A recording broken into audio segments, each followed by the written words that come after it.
freue mich, heute zum 6. Mal den Präsidenten der Vereinigten Staaten von Amerika, Barack Obama, in Deutschland als Präsidenten begrüßen zu können. Wenn wir uns noch einmal zurückerinnern, nach dem Besuch hier als Kandidat für die Präsidentschaft in Berlin haben wir uns beim NATO-Gipfel in Baden-Baden, bei dem Besuch in Dresden und Buchenwald, bei der Rede am Brandenburger Tor, in Elmau beim G7-Gipfel, in diesem Frühjahr auf der Hannover Messe getroffen und heute hier im Kanzleramt. Ich will zu Beginn sagen, 8 Jahre neigen sich dem Ende und es ist der letzte Besuch von Barack Obama hier in Deutschland. Ich freue mich, dass er Deutschland als Station ausgesucht hat und darf mich für eine enge, vertrauensvolle Freundschaft sort of stopovers on this trip, and thank you very much. Thank you for the friendship you've always demonstrated. Thank you for the reliable friendship and partnership you demonstrated in very difficult hours of our relationship. So let me again pay tribute to what we've been able to achieve, to what we discuss, to what we were able to bring about. Difficult hours come to mind, as I said, those that had a bearing on the cooperation of our intelligence services. And I'm very grateful that Barack Obama, as president, very much put protection of privacy on the agenda today due to the threat of Islamist terrorism all over the world. Through the threat of IS, we recognize how important the cooperation with intelligence services, and here first and foremost also with the services of the United States, is. We need this cooperation. Let me say this from a German perspective very clearly and unequivocally. Our bilateral relations are very good. They're very close in the areas of business, of the economy. The United States of America last year were our most important trading partner, both for Germany and the European Union. The European Union and the United States of America are the big, important economic areas for us, which is why I've always come out strongly in favor of concluding a trade agreement with the United States of America. We have made progress. Quite a lot of progress. They cannot be stopped, those negotiations, but we'll keep what we have achieved so far, and I'm absolutely certain that one day we will come back to what we have achieved and build on it. Because, and that is my deep conviction, globalization, and I think we share this conviction, is that globalization needs to be shaped politically. It needs to be given a human face, but we cannot allow to fall back into pre-globalization times. So this conclusion of trade agreements that go beyond the scope of mere tariff agreements and customs agreements are most important, and I'm very pleased that we were able to bring this to fruition between Canada and the EU. We've made great progress, particularly if we look at one of the great global issues, namely climate protection. Without the engagement of the current administration under the leadership of Barack Obama, this Paris Agreement would never have come about. There has been a change in the attitude in the United States towards that agreement, but there is also a better cooperation with China. So last year we were able to conclude a Paris climate agreement, which will lead the way for the rest of the world, which is groundbreaking. And together with the Sustainable Development Goals of the Agenda 2030 for the whole world, this is indeed a sea change, I think, that we see here. And step by step it will be implemented. There's another point that I wanted to mention here, particularly the engagement and commitment to Africa. For us Europeans, Africa as a neighboring continent is of prime importance. The development of African countries is in our very own vested interest. We as Germans, but also we as members of the European Union, will have to deal with this. It will be at the very top of our agenda. There are a lot of areas where we cooperate, fight against ISIL, for example. Here, Germany was able to contribute to a certain extent in certain areas, will continue to do so, for example, in supporting the Peshmerga, in air policing.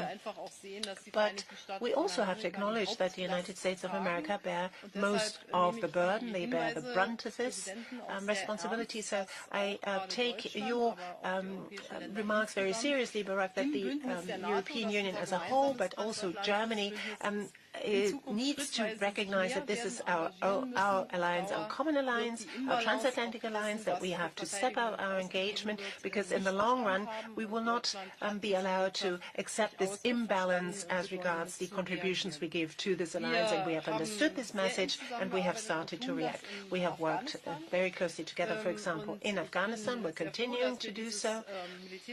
I'm very pleased that this military engagement, together with a political roadmap that we developed, we were able to continue.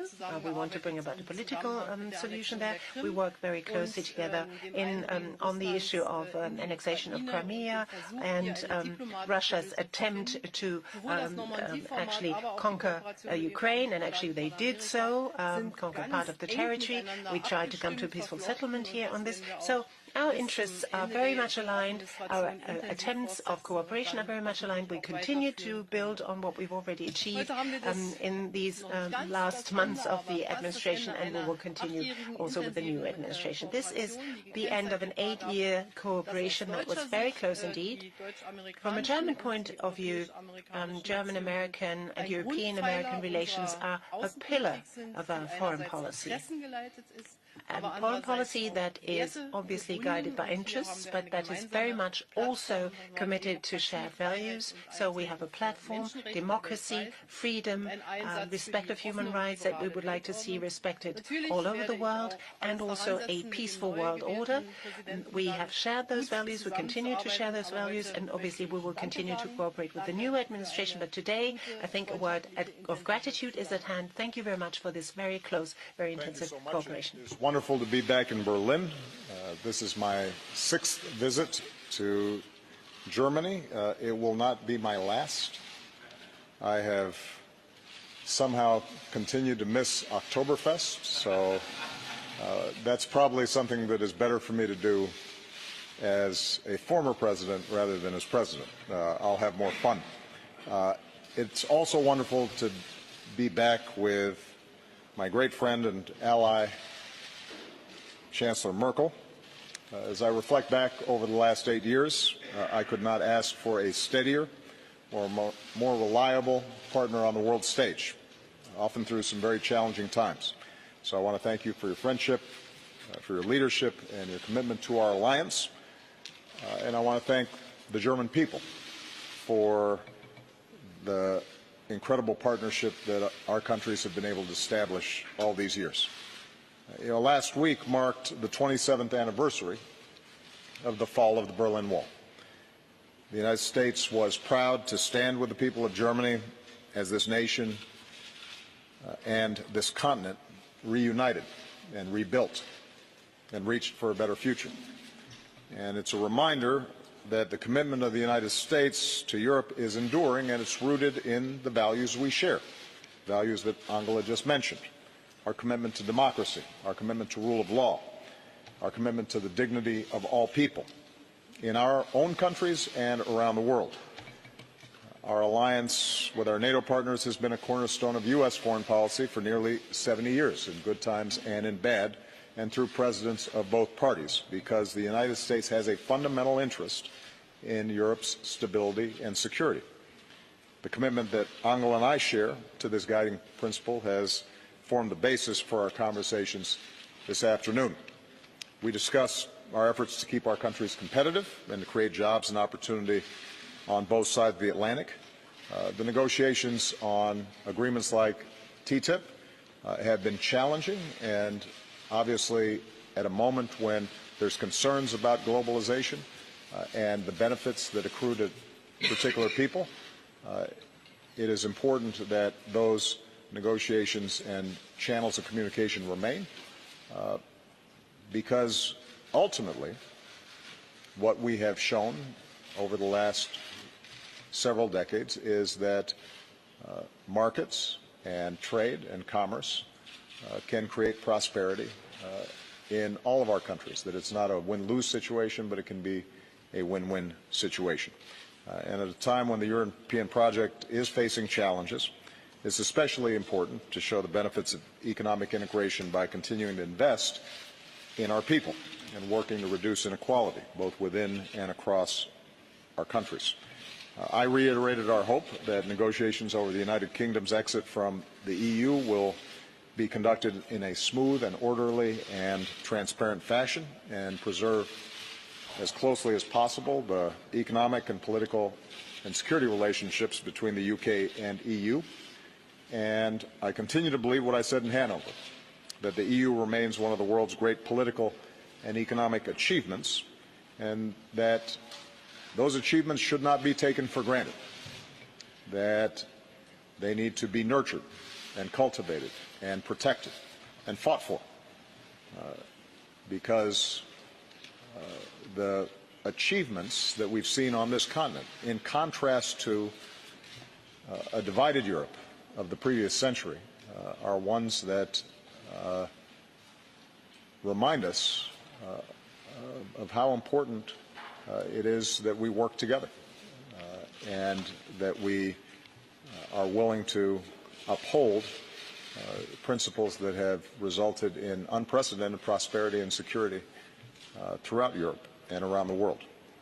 With the threat of climate change only becoming more urgent, Angela and I focused on the need for American and EU leadership to advance global cooperation.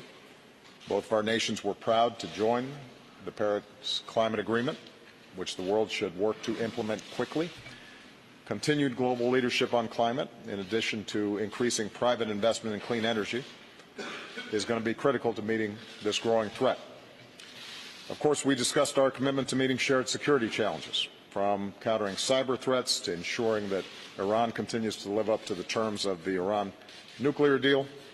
I commended Angela for her leadership, along with President Hollande, in working to resolve the conflict in Ukraine.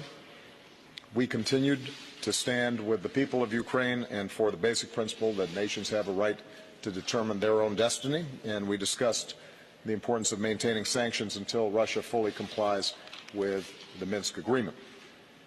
As part of the coalition against ISIL, we are putting that terrorist network under tremendous pressure. Here in Berlin this week, coalition members are meeting to ensure we remain unified and focused on our mission to destroy ISIL. We are very grateful for the vital contributions Germany has made to this fight, training local forces in Iraq, sharing intelligence, providing reconnaissance aircraft, including the recent deployment of additional NATO AWACS. And as Iraqi forces continue the liberation of Mosul, I'm pleased that NATO will be meeting the commitment we made in Warsaw to begin training additional forces in Iraq, which started this January. We also continue to stand united with Germany and our NATO allies in our ongoing efforts to build peace and stability in Afghanistan. On Syria, it's clear that the indiscriminate attacks on civilians by the Assad regime and Russia will only worsen the humanitarian catastrophe, and that a negotiated end to the conflict is the only way to achieve lasting peace in Syria.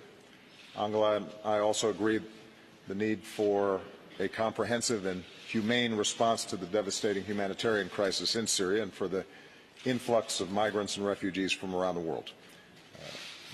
We need to build on the progress achieved at the UN Refugee Summit, which yielded new commitments from some 50 nations and organizations.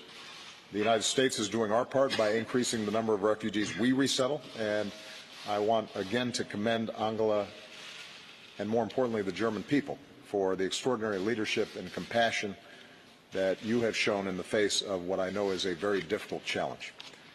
You are not alone in trying to deal with this challenge.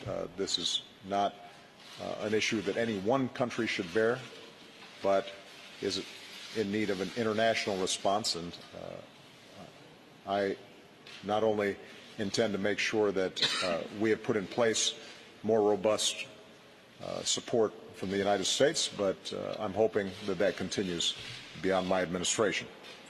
On this final visit, I am reminded of the visit I made here before I became president. It was 8 years ago. I had no gray hair, but I believe today what I said then. If you want a model for what is possible, if you want to see how to build a peaceful and prosperous and dynamic society, then look at Berlin and look at Germany. Look at Chancellor Merkel. Her personal story helps to tell the story of incredible achievement that the German people have embarked on, and I think is something that you should be very proud of. It is not inevitable that we make progress. It requires hard work. Sometimes it may seem as if progress is stalled, but what the history of post-war Germany shows is that strength and determination and focus and adherence to the values that we care about will result in a better future for our children and our grandchildren. And on behalf of the American people, I want to thank the German people. I want to thank Chancellor Merkel for your deep friendship and your steadfast partnership. So, vielen Dank.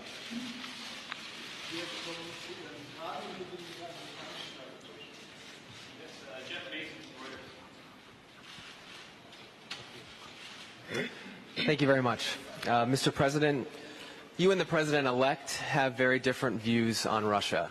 After your meeting with him last week, can you assure Chancellor Merkel that a Trump administration would also support strong sanctions against Moscow?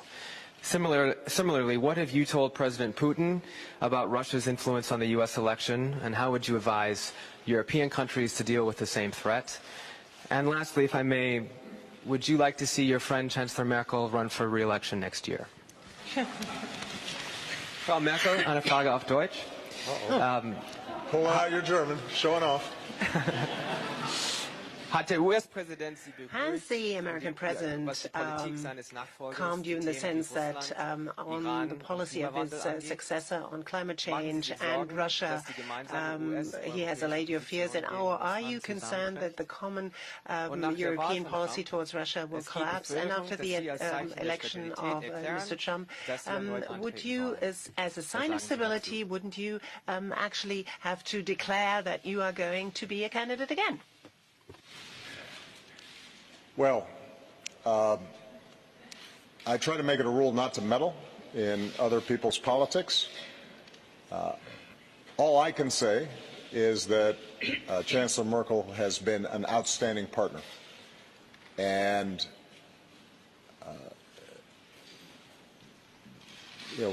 Chancellor Merkel is perhaps the only leader left among our closest allies that was there when I arrived. In some ways, we are now the veterans of many challenges over the last 8 years.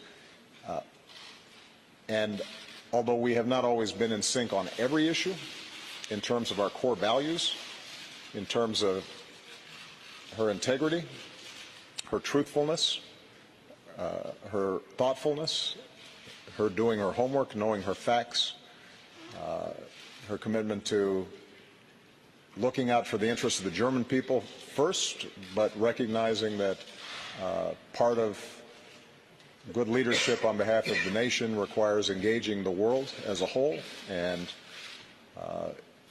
participating effectively in multilateral institutions. I think she's been outstanding. So it's up to her whether she wants to stand again, and then ultimately it will be up to the German people to decide what the future holds.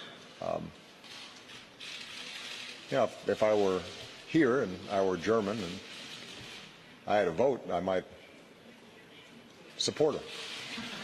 But I don't know whether that hurts or helps. With respect to Russia, my principal approach to Russia has been constant since I first came into office. Russia is an important country. It is a military superpower. It has influence in the region, and it has influence around the world. And in order for us to solve many big problems around the world, it is in our interest to work with Russia and obtain their cooperation. I think we should all hope for a Russia that is successful, where its people are employed and the economy is growing and they are having good relationships with their neighbors and participating constructively on big issues like climate change. So I've sought a constructive relationship with Russia, but what I have also been is realistic in recognizing that there's some significant differences in how Russia views the world and how we view the world. The values that we talked about, the values of democracy and free speech and international norms and rule of law, respecting the ability of other countries to determine their own destiny and preserve their sovereignty and territorial integrity. Those things are not something that we can set aside. And so on issues like Ukraine, on issues like Syria, we've had very significant differences.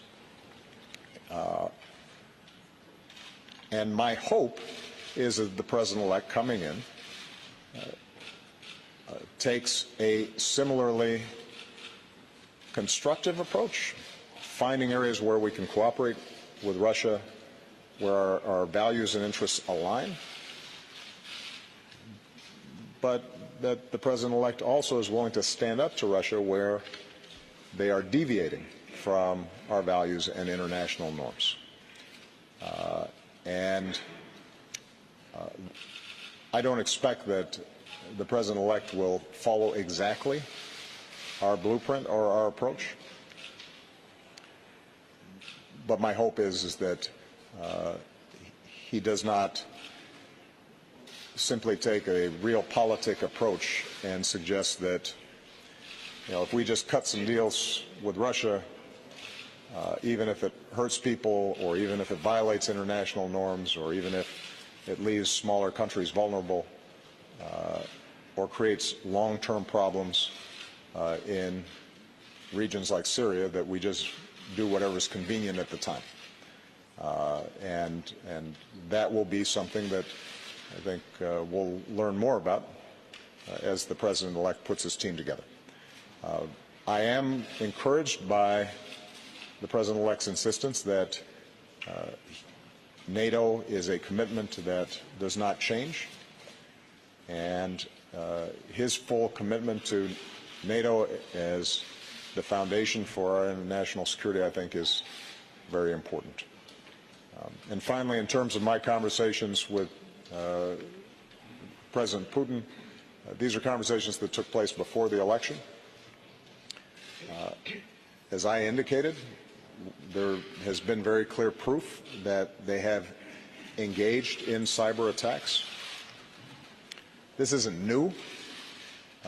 It's not unique to Russia. There are a number of states where we've seen low-level cyber attacks and industrial espionage and other behavior that we think should be out of bounds. And I delivered a clear and forceful message that although we recognize Russia's intelligence gathering will sometimes take place even if we don't like it, there's a difference between that and them either meddling with elections or going after private organizations or commercial entities, and that we're monitoring it carefully, and we will respond appropriately if and when we see this happening. I do think that this whole area of cyber is something that at an international level we have to work on and develop frameworks and international norms so that we don't see a cyber arms race. a lot of countries have advanced capabilities, and given the vulnerabilities of our infrastructure and our economies to digital platforms, we have to be careful in making sure that this doesn't become a lawless, low-level battlefield. We've started trying to put together some principles that were adopted in the G20, the G7, and at the UN levels, but a lot more work remains to be done on that front. Ja, ich möchte als erstes Well, allow me, if I may, to underline, first of all, that I'm very much impressed that in spite of a very tough election campaign, this transition period in the United States of America, because it follows democratic principles, is working smoothly, because this is all about the American people. It's about the destiny of the American people. The outgoing administration is sharing its knowledge, its expertise with the incoming administration, and this to us is a sign of encouragement to continue the good cooperation that we have built between the United States of America and the Federal Republic of Germany, and that is in our mutual interest. So we will continue this. I will continue this with, I approach this with an open mind, and I'll do it on the basis of a deep conviction with President-elect Donald Trump. Secondly, on Russia, I can only repeat what the President said previously. This is all about respecting certain principles, and I'm saying this from a European vantage point, from a German vantage point, sorry. The fact that for over 70 years we have been able to enjoy peace, to live in peace, very much depends on territorial integrity and sovereignty of each and every European country being respected.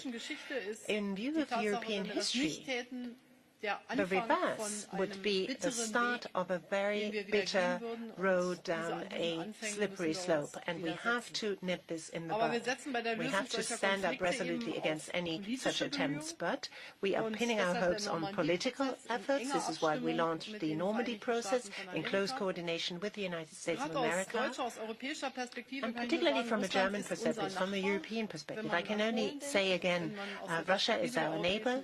Just look at Poland. The sort of European perspective this has.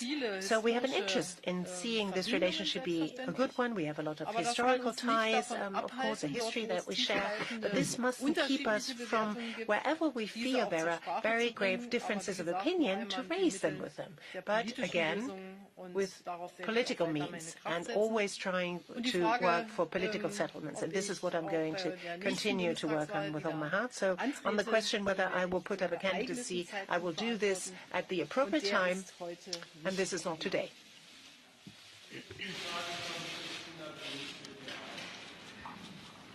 Deutsche Presseagentur, Christina Dunz. German press agency, Christina Dunz. Mr. President, your country is divided. You, as first black president, as first African-American president, who did so many things so differently, who raised so much hope all over the world, do you think that you have perhaps, in a way, put too much of a strain, maybe too much of demands on the Americans? And to what extent do you think your successor may well be a threat to the rest of the world, to the security, because there are, after all, nuclear weapons here in Germany to which he has access? Now, will you want to be now, Madam Chancellor, see to it under this new administration, try to make Europe and Germany less dependent on the United States? And are you afraid of this wave of populism hitting Germany, hitting Europe as well? And a personal question. President Obama paid tribute to you as an outstanding politician. You are somewhat more sober in when you describe your partner. How difficult is it for you to take leave today of your partner?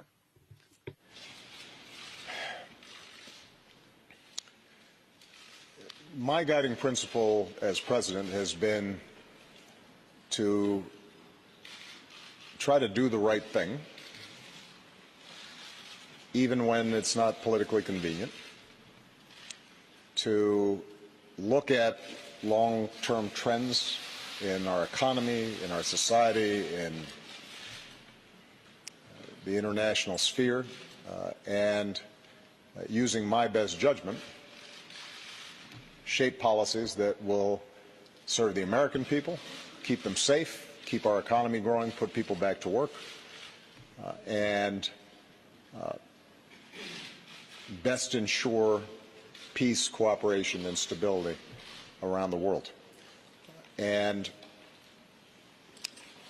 based on current surveys of public opinion in the United States, it turns out that the majority of Americans think I've done a pretty good job, that we haven't, in fact, gone too fast, as you describe it.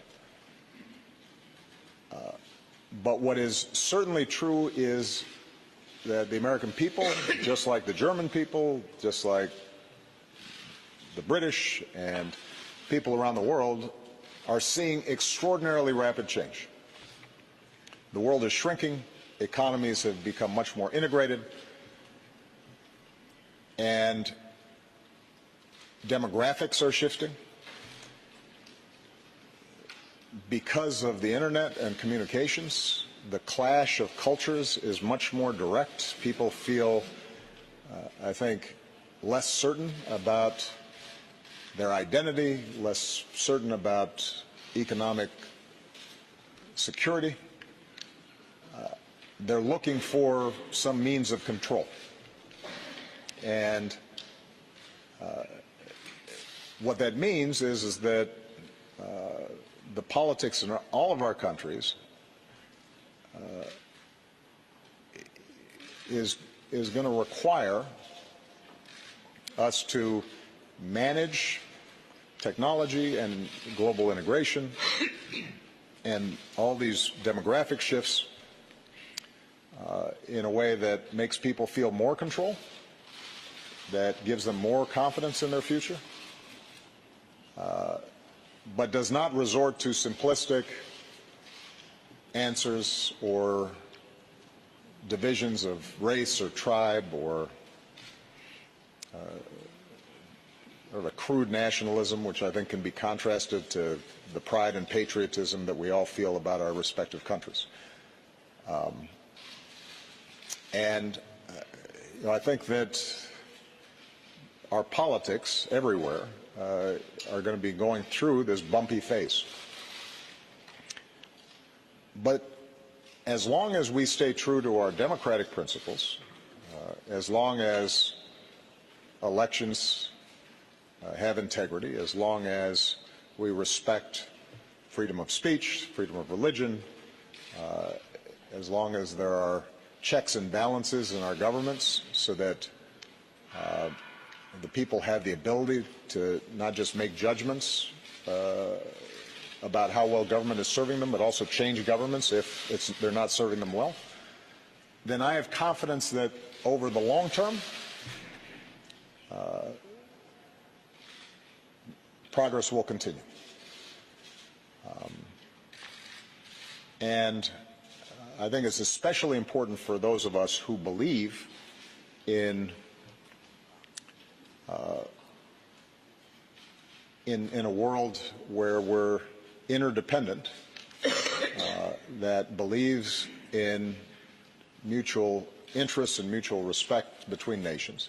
It's particularly important that we reach out to everybody in our countries, those who feel disaffected, those who feel left behind by globalization, and address their concerns in constructive ways as opposed to more destructive ways. And I think that can be done. But it's hard. It requires creativity. It requires effective communications. Part of what's changed in politics is social media and how people are receiving information. It's easier to make negative attacks and simplistic slogans than it is to communicate complex policies.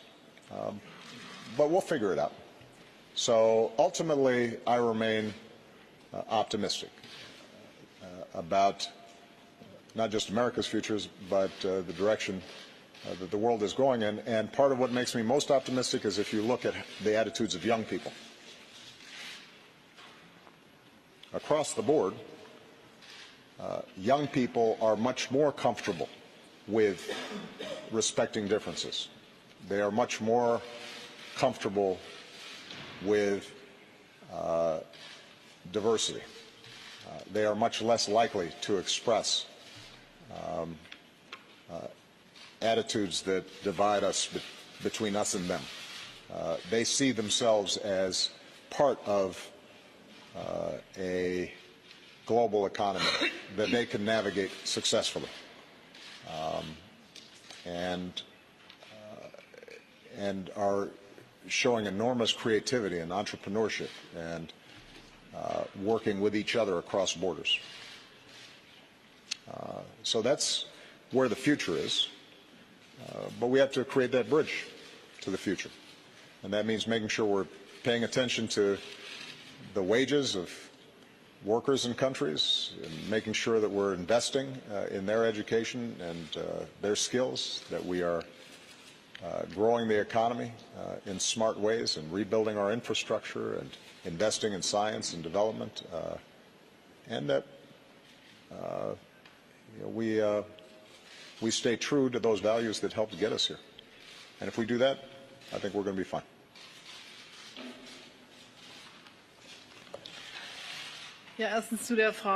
Well, on the issue first of independence of Germany, after the time of National Socialism, Germany has been given an enormous amount of help, particularly and also from the United States of America. The fact that we were able to enjoy German unification is due first and foremost to the help of the United States of America. And ever since Germany was able to regain its unity, it is in an even stronger position to give its contribution to upholding this order to which we feel committed, and for which particularly people in the German Democratic Republic stood out there in the streets to keep this up, to maintain this order, and particularly also in our country. Now we're trying to do more than it used to be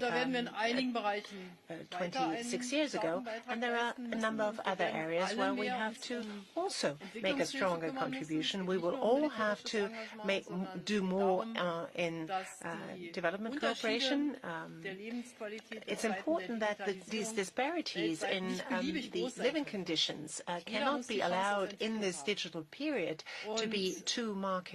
Each and everyone must be given an opportunity to participate, which is why Germany's fate in many ways depends on the firmness of its alliance with NATO, with the European Union. We cannot stand alone with 80 million people. In this world of today, you cannot, when you just stand on your own, achieve much, even though you may be economically strong.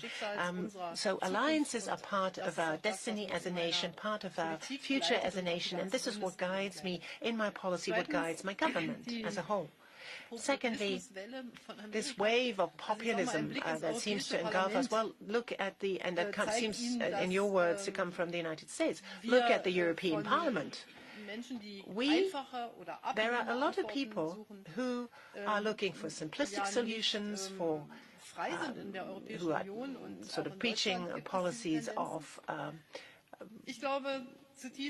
well, very unfriendly policies. We have them here in Europe too. We have them here in Germany too. And to take up where the President left off, digitization is in a way a disruptive force, a disruptive technological force that brings about deep-seated change, transformation of society. Look at the history of the printing press. When this was invented, what sort of consequences this had? Or industrialization, what sort of consequences that had? Very often it led to enormous transformational processes within individual societies, and it took a while until societies learned how to find the right kind of policies to contain this and to manage and steer this. And I think we live in a period of profound transformation, very similar to when we had a transition from agricultural societies to industrial societies.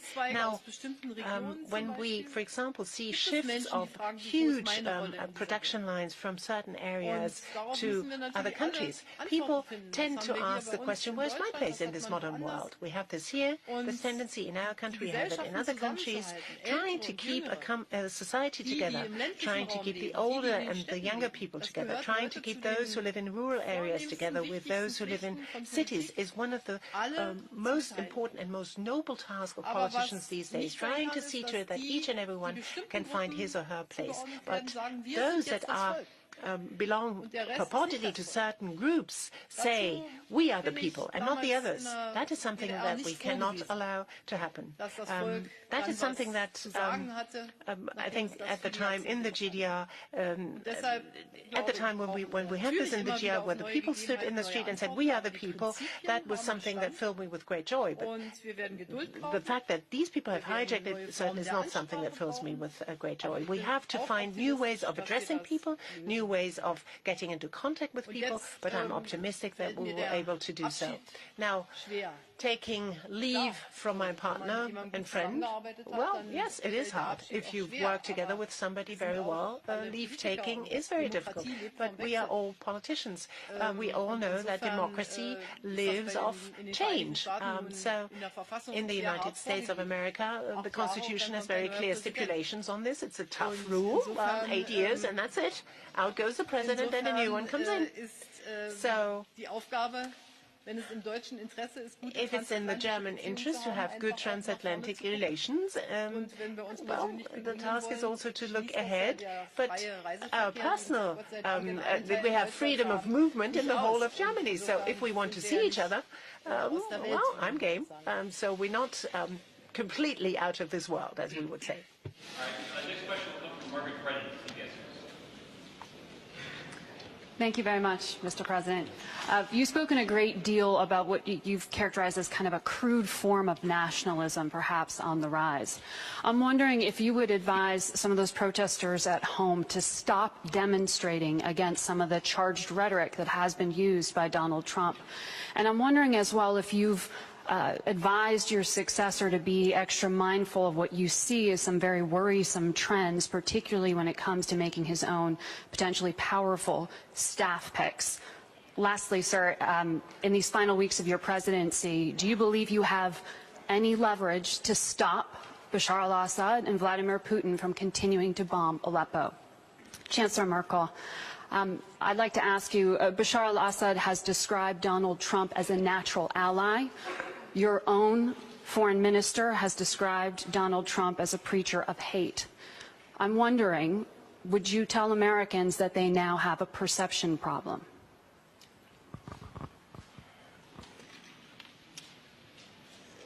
One of the great things about our democracy is it expresses itself in all sorts of ways.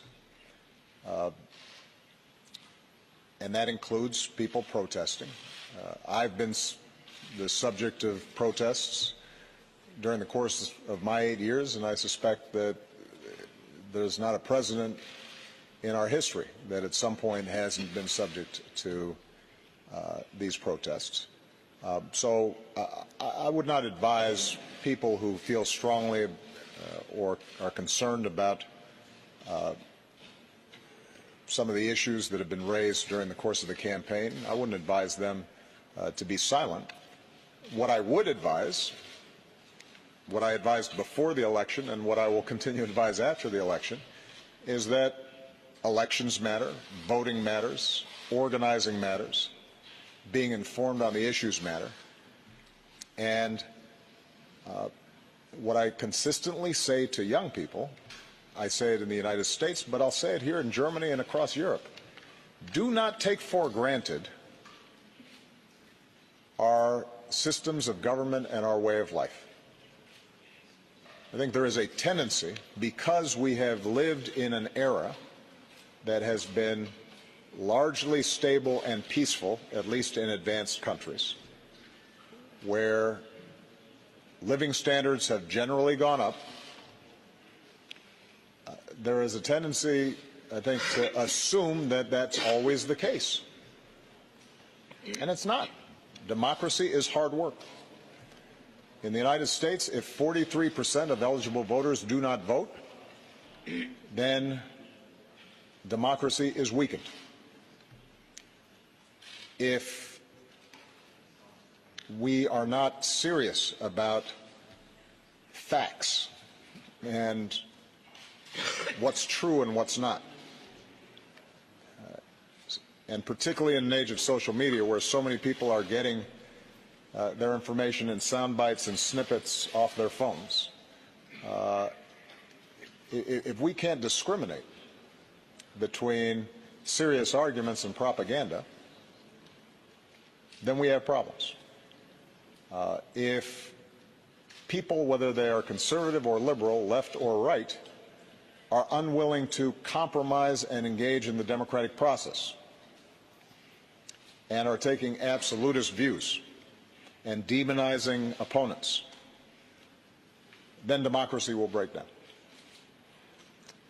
And so I think my most important advice is to understand what are the foundations of a healthy democracy and how we have to engage in citizenship continuously, not just when something upsets us, not just when there's an election or when an issue pops up for a few weeks. It's hard work. And the good news is I think there are a lot of young people, certainly who were involved in my campaigns, and I think continue to be involved in work, not just politically, but through nonprofits and other organizations that can carry this hard work of democracy forward. But I do think sometimes there's complacency. Here in Europe, I think that there are a lot of young people who forget the issues that were at stake during the Cold War, who forget what it meant to have a wall. And I'll be honest, there have been times when I listen to the rhetoric in Europe where an easy equivalence somehow between the United States and Russia and between how our governments operate versus other governments operate, where those distinctions aren't made. I've said many times around the world that like any government, like any country, like any set of human institutions, we have our flaws. We've operated imperfectly. There are times when we've made mistakes. There are times where I've made mistakes or our administration hasn't always aligned ourselves with the values that we need to align ourselves with. It's a work of constant improvement. But I can say to the German people that the United States has been good for Germany, has looked out for Germany, has provided security for Germany, has helped to rebuild Germany and unify Germany. And I can say across Europe that many principles that have been taken for granted here around free speech and around civil liberties and an independent judiciary and fighting corruption. Those are principles that, not perfectly, but generally we have tried to apply not just in our own country, but also with respect to our foreign policy. And that should be remembered, because at an age where there's so much active misinformation, and it's packaged very well, and it looks the same when you see it on a Facebook page or you turn on your television, where some over zealousness on the part of a U.S. official is equated with constant and severe repression elsewhere. If everything seems to be the same and no distinctions are made, then we won't know what to protect. We won't know what to fight for. And we can lose so much of what we've gained in terms of the kind of democratic freedoms and market-based economies and prosperity that we've come to take for granted. That was a long answer, wasn't it? I don't remember if there was a second part to it. I got all caught up in that one. I asked you to advise the president-elect on being mindful of Yes, I did. I did. He ran an extraordinarily unconventional campaign, and it resulted in the biggest political upset in perhaps modern political history, American history. And that means that he now has to transition to governance.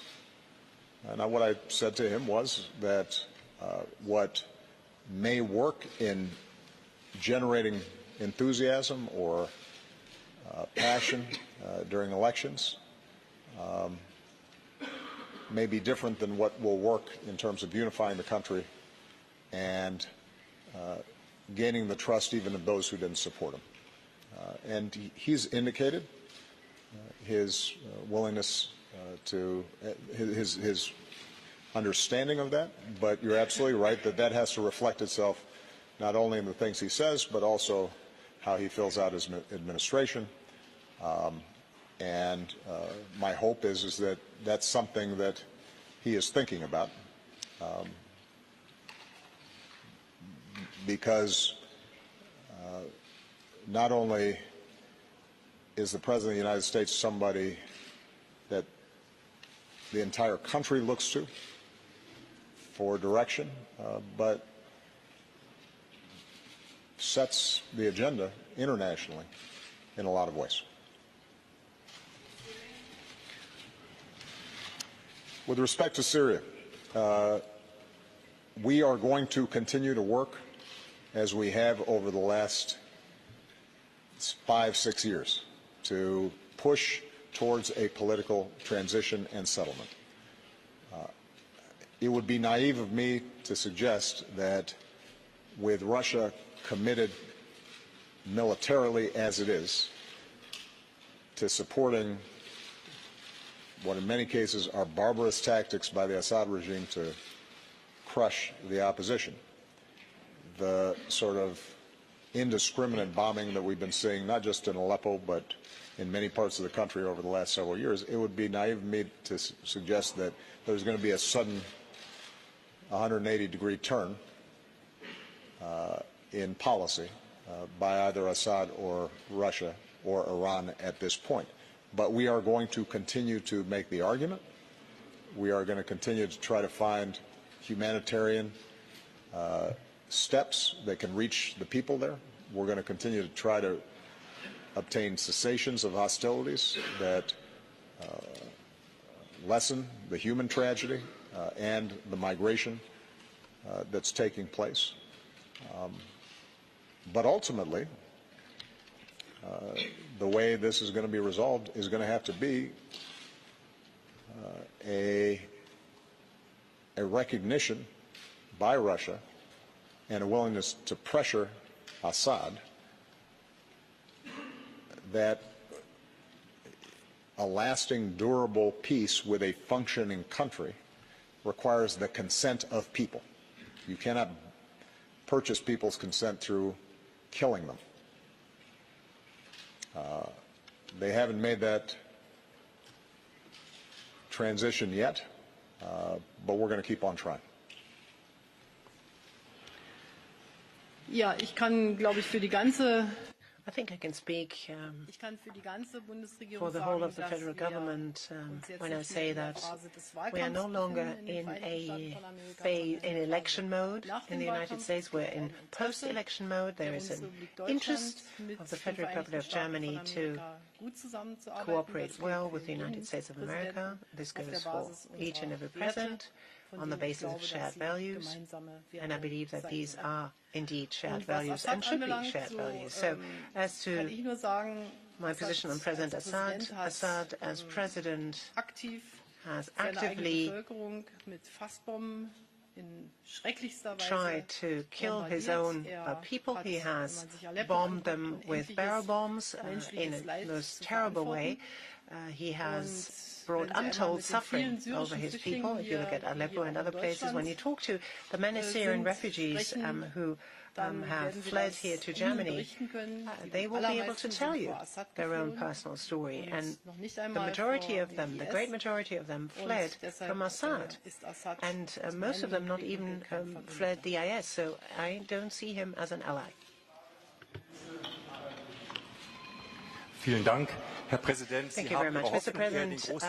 You describe your hopes rather more in great historical terms. Let me break this down to months and years. The fact that Stephen Bannon was made as chief strategist, meeting Mr. Farage, and the fact that prominent Republican representatives did not decide to join this transition team. What makes you confident against the background of this, that President Trump can be a reliable partner to the world and to Europe and Germany?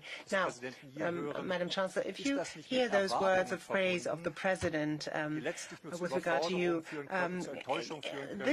what he said, can this not sort of demand too much from you and from Germany? Because too much is demanded, too much is expected from you, too great are the expectations, you can't meet them?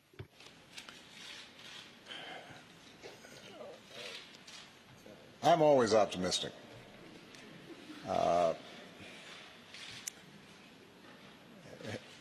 There are times where I was in the Oval Office and people would come to me with all kinds of political problems and policy problems and international problems, and my team would be getting discouraged and depressed, and I would say to them, I have to be optimistic because the odds of somebody named Barack Obama being president of the United States were very low. And the fact that in my lifetime I have seen such enormous positive change in the United States and around the world tells me that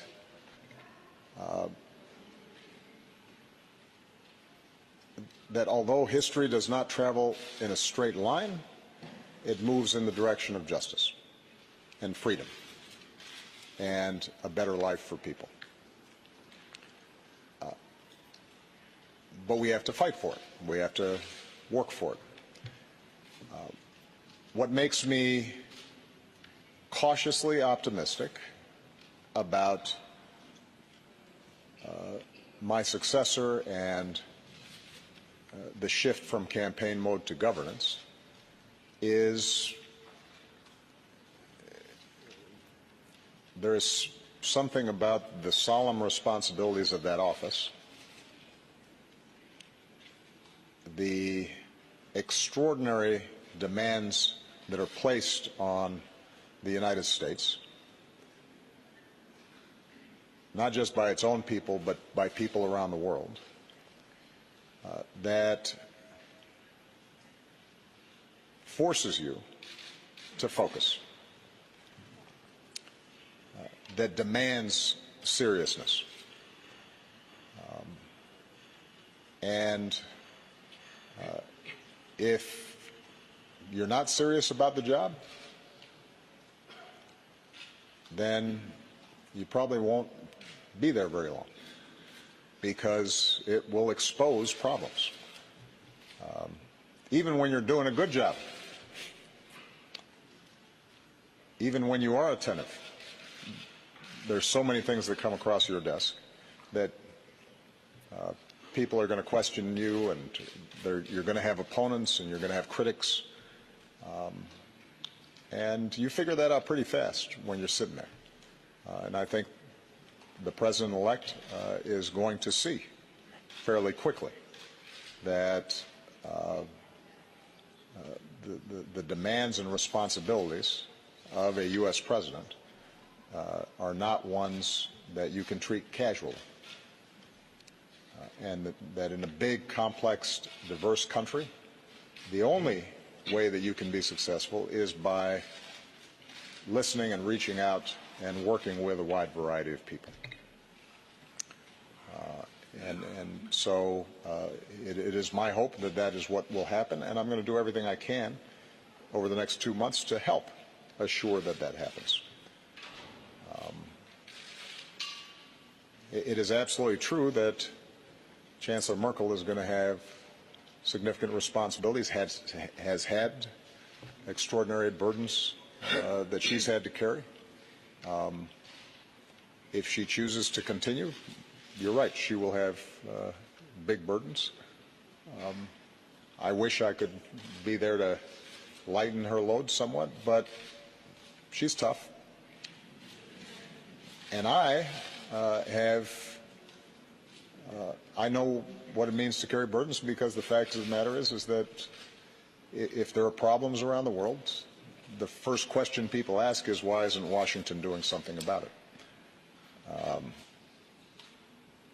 This is why it's so important not to discount or take for granted the importance of the transatlantic alliance.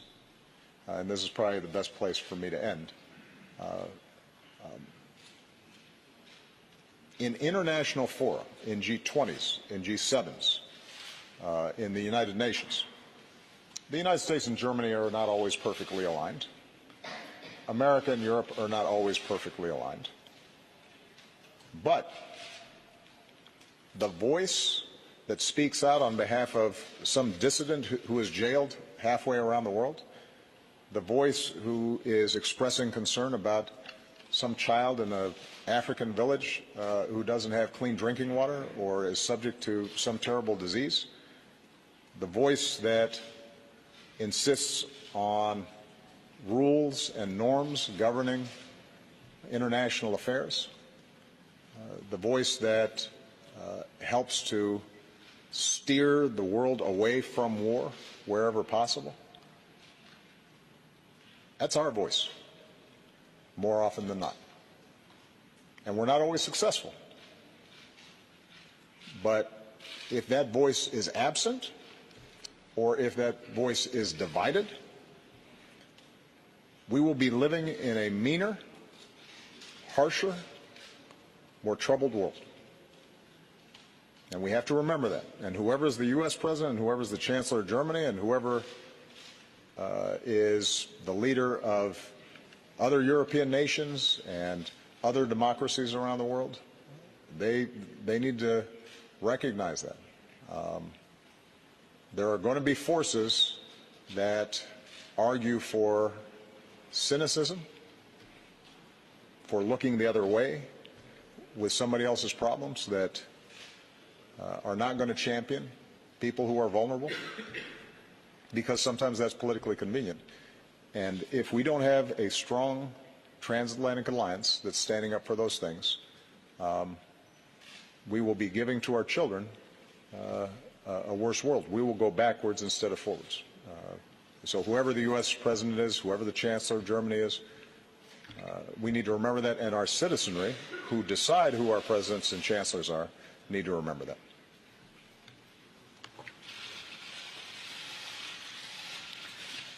Ja, erstens, Well, ich meine, es ist ja durchaus schön, wenn nach first, 8 it Jahren is, Zusammenarbeit after all, a very good thing if after 8 years of cooperation, the President of the United States says that this is a cooperation based on friendship, that we cooperated well.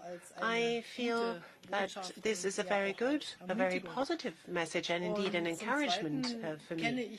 Now, secondly, I fortunately know very many people, and there are many, many more that I don't know, many politicians who stand up for the same values of democracy, of liberal societies, of open societies, of respect for the dignity of a man.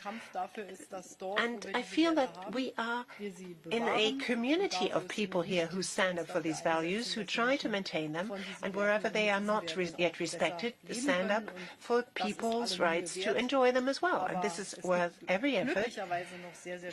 But I think we're gratified to know that there are many, many people who feel committed to this goal. Thank you very much.